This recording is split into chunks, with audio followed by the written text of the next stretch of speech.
అందరికీ నమస్తే. నవరాత్రి శుభాకాంక్షలు. ఈరోజు రెండవ రోజు బ్రహ్మచారిణి అమ్మవారిది. గాయత్రి మంత్రం చదువుకుంటే చాలా మంచిది అనేసి మా గురుగారు చెప్పారు. నేనైతే అదే చదువుకుంటుని సింపుల్గా అయితే పూజ అయితే చేసి మీరు పూజ చేసుకుంటారు, అష్టోత్తరాలు చదువుకుంటారు. గాయత్రి మంత్రం ముఖ్యంగా చదువుకుంటే చాలా చాలా మంచిది అనేసి మా గురుగారు చెప్పారు. సింపుల్ పూజ చేసుకుని నేనైతే చూపిస్తాను మీకు.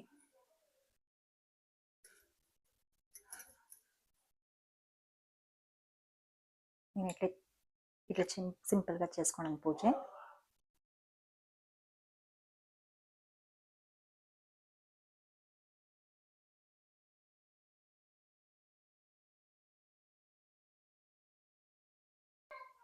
ఈ 9 days అయితే ఆడోళ్ళు లేడీస్ కానీ అమ్మాయిలు కానీ బాగా ఈ 9 days నవరాత్రి ఇలా బాగా అలంకారం చేసుకొని అలాంటి ఆయనంతా పూజ చేస్తారు, శారీలు కడితే బాగుంటుంది అని పెద్దవాళ్ళు చెప్తారు.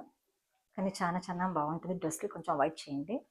పూజకు కూడా శారీలు పెట్టండి, చాలా బాగుంటుంది.